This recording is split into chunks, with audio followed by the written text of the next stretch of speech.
at that time, I was invited to decorate the walls of the garden court of the Institute. I needed a subject vital to Detroit. I had to see the factories, the machinery, the people. In this city, I found both the space and the proper place to paint the saga of man and machine, the story of the new race of the age of steel.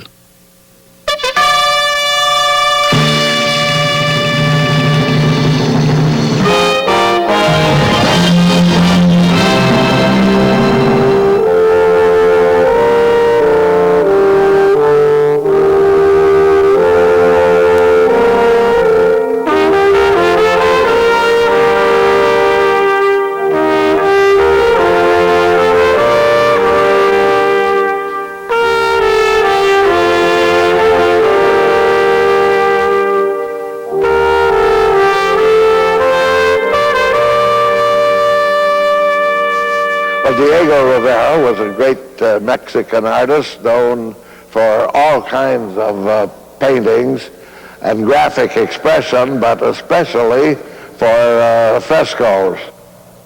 In those times, we had a great German scholar, Dr. Wilhelm Valentiner, who was, just a very gracious, highly educated, very competent director, and it was Dr. Valentiner that conceived the idea that something major should be done for the museum and the public, and selected Diego Rivera as the best man to do the monumental piece of work which we see around us here, and went to his friend Edsel Ford and asked Mr. Ford to pay for it. And Mr. Ford, generous as he always was, said, "I will." Rivera on occasion would get a driver and one or two assistants, and on occasion the Ford photographer, and we would visit the Rouge plant and go through several sections, which I found fascinating. We went to the Flint, Michigan General Motors plant, the foundry. Much of this material was recorded in brief notes. Photographs for reference were made. The material was mulled over, and he worked the material into his final designs. What struck me from the very beginning was his prodigious erudition. He could talk on any subject. No matter what question came up, he always had an answer. Whether it was someplace in Africa or deep in Mexico or Europe, of course, where he had spent a lot of time.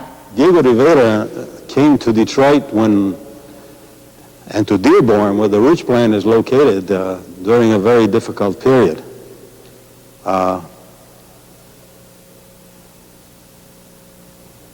The political leaders of the country said that the Depression was over and that prosperity was around the corner, and the papers were forced to show people selling apples, bread lines in Dearborn, not very far from the Rouge plant. Rivera went into the Ford plant, but in order to get to the Ford plant to make his original sketches, he saw the soup lines in Dearborn. In fact, there were soup lines all over this area, so that when he painted the faces and when he tried to capture the expressions of the men inside of the plant, you could almost see that what he was really saying is these people are working inside of the plant with the fear that tomorrow they may be outside in that soup line. And there's no doubt about it. He captured some of the worries and showed them on the faces of the people that he painted. Numerous people posed for Rivera. There are a large number of portraits of assistants and people from Detroit. He probably was very close to the same technique somebody like Michelangelo used in the Sistine Chapel. His assistants essentially were apprentices, learned a trade by doing. Now, this is a view of myself, rather a young man, 46 years ago, in the cold cellar of the Detroit Institute, getting the final coat of plaster in preparation. That was my job. The Mexican chemist Sanchez, whom we called High, constantly checked all the ingredients that we used in the murals so that they would function. Fresco painting requires just mineral pigment without any binder. You can't buy ready mixed fresco paint. It has to be prepared by hand when you want to use it. I don't think any of Rivera's pigments are ever going to change on this wall. They're going to be just the way he left them.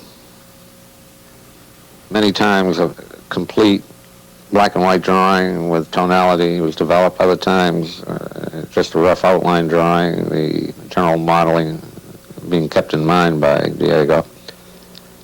This drawing was hung on the wall, a sheet of inexpensive tracing paper put over it, and the outlines drawn and then perforated with the roulette wheel on a flat table.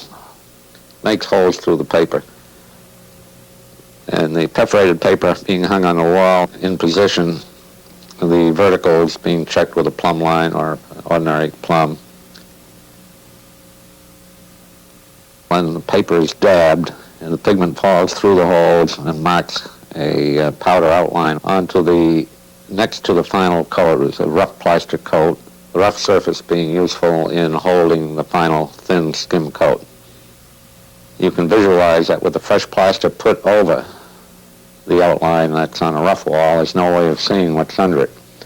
But the tracing paper can be matched top and bottom or left and right, so when the final pouncing is put on the final finished wall, all the lines join up perfectly. One of the things that High Sanchez used to do was measure the humidity to predict how many working hours there would be for each painting session. So that Rivera knew when he picked up the paintbrush that he had X number of hours to complete what he had in mind. Before the plaster was transformed to stone, Rivera had the craftsmanship to do this in a simple, unruffled, very hard-working, concentrated, extremely concentrated, hard work. Rivera had to know ahead of time where he's going or he couldn't have done it. The palette Rivera favored was a ordinary baking pie plate or soup dish that you'd find in a cheap cafeteria, a white porcelain enamel dish.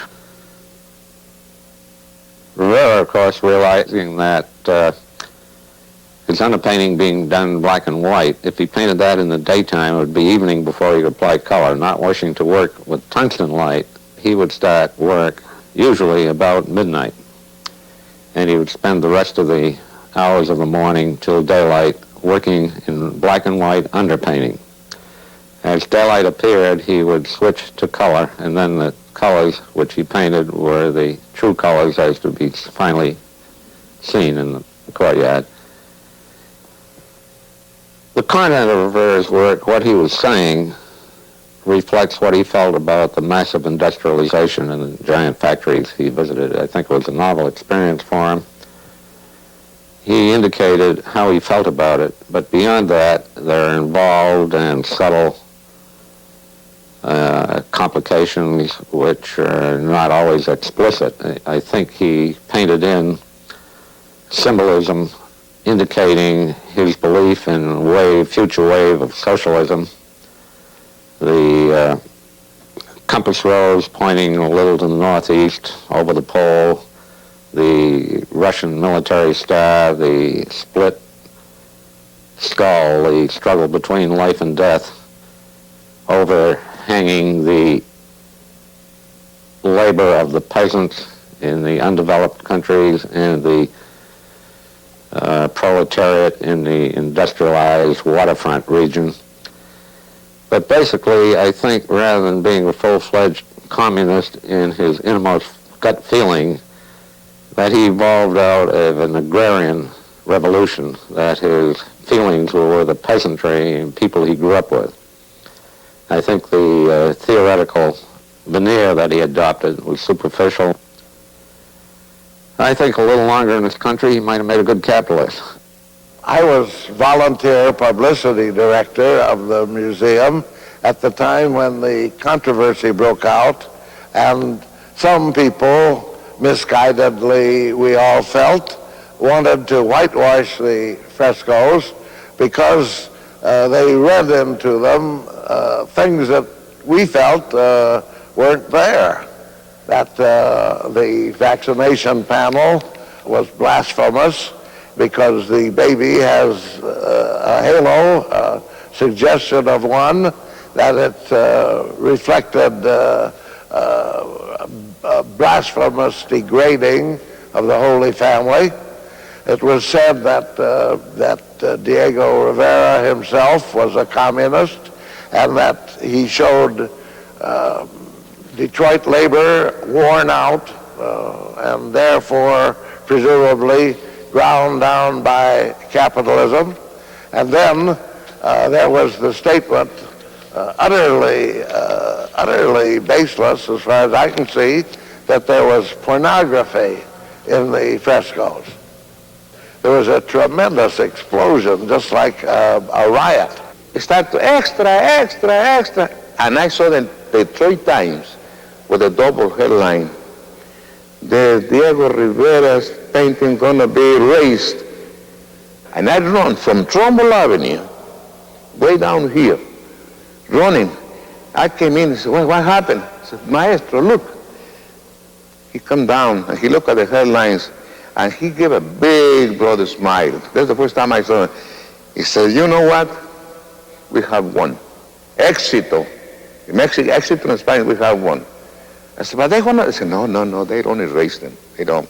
Now, the people supposed to come over and see my work. Now, for the curiosity, they want to come thousands of times. You're going to be 100 years old, and those paintings are going to be there yet. The People's Museum Association undertook the complete defense of the frescoes. Of course, art historians, the word came in that this is the property of art the world over. These murals belong to the world. They have a great future. Keep them.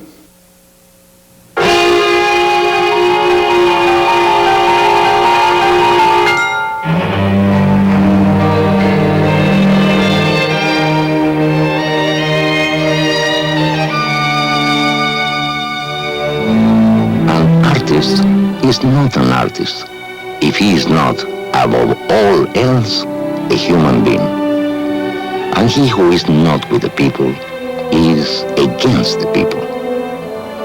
I could not have done the work if any restrictions had been placed on me. I painted these walls out of my heart.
town, and my first drawings were of machinery.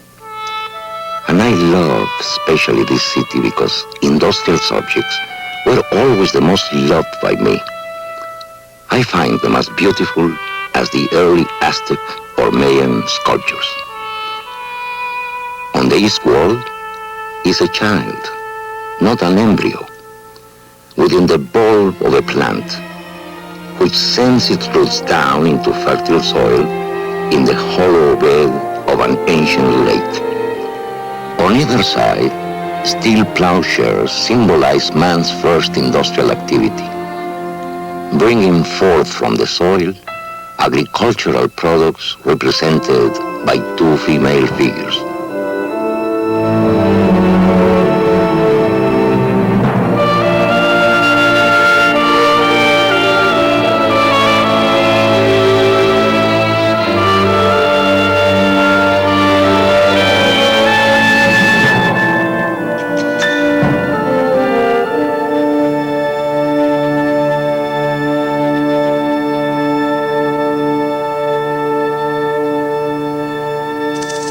On the west wall, the star, symbol of the race, between the half mask of the skull and the human head. Symbols of life and death, since man is ever between the two. And this is the ship which transports our products to the tropics and brings the raw materials to us. A dog pursues an insect for food. And here are sunflowers in a form similar to airplane motors. Above, aviation for peace. To the right, on the same wall, a hawk pursues smaller birds.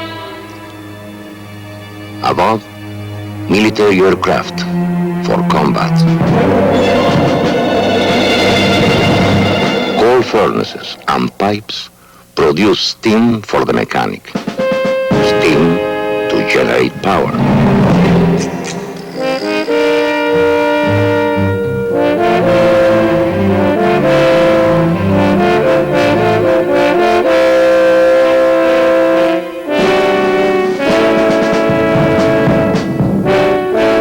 The inventor develops turbines to transform steam into electricity.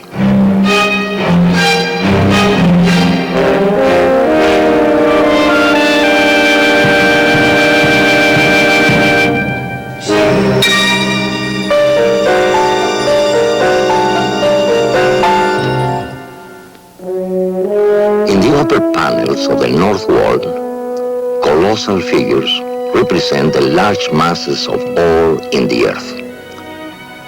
The red race, the American Indian, portrays iron. The black race, gold. Elements used in the making of steel. Beneath them, I have placed their characteristic geological strata and crystallizations.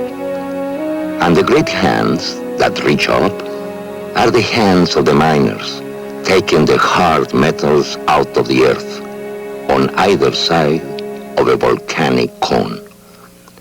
Under the cone, in the large panel, is the blast furnace, the industrial equivalent of the volcano.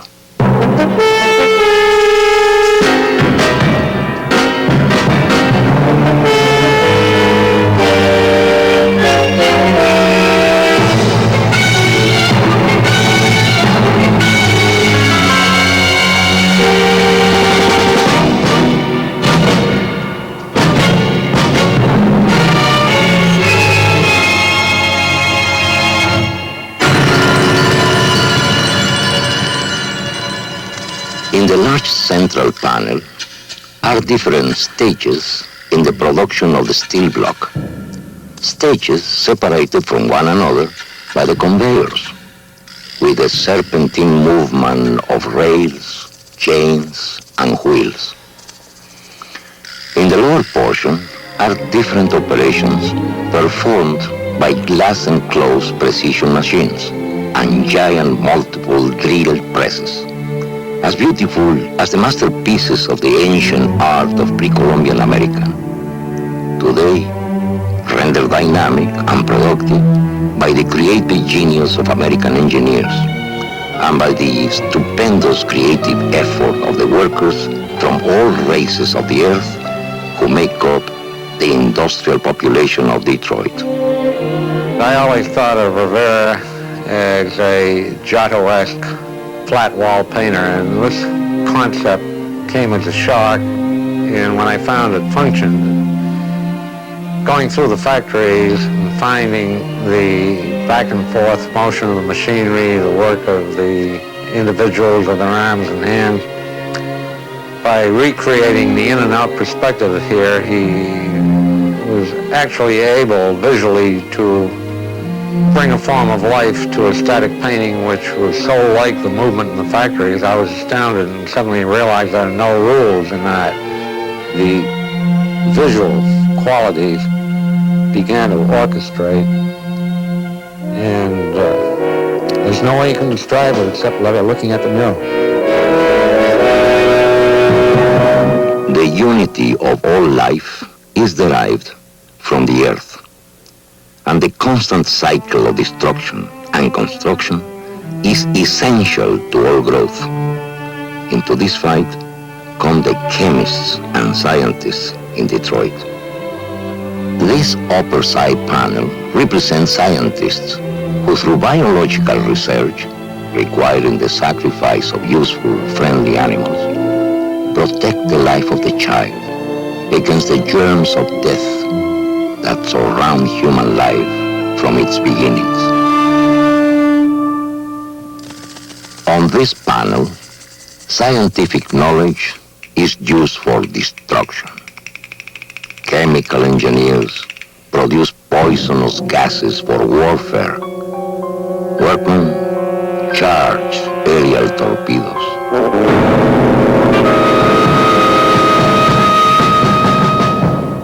Across the bottom of this fresco and along the south wall, I painted small monochrome panels. These are events in the workers' day.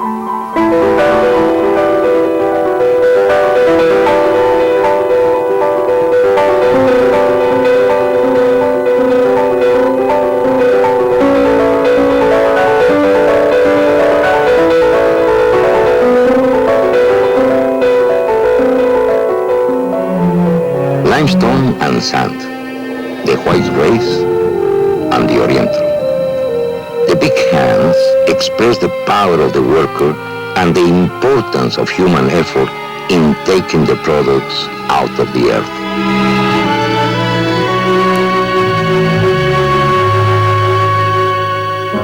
A director of the pharmaceutical industry. He reads from a large tome, presses buttons with his left hand, and with his right operates the keyboard of an adding machine, which stands on a radio cabinet of Gothic style. About him are telephone, microphone, televisor, and samples of drugs.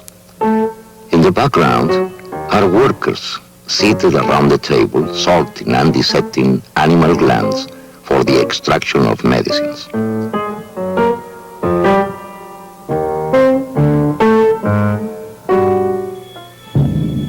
Man requires natural elements like soda and potash for the manufacture of commercial chemicals.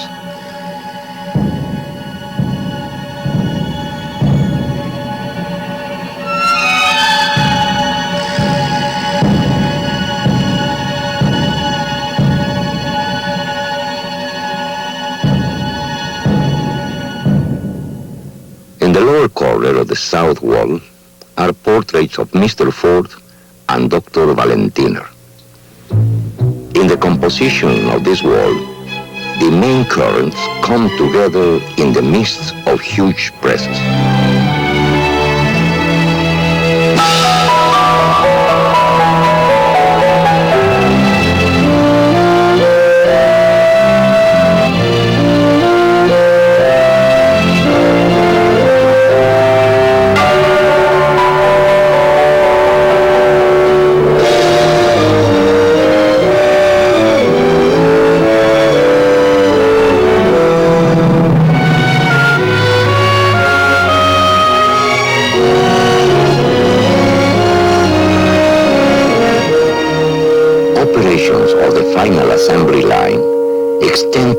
distant horizon, where countless automobiles speed away against space and time like little insects.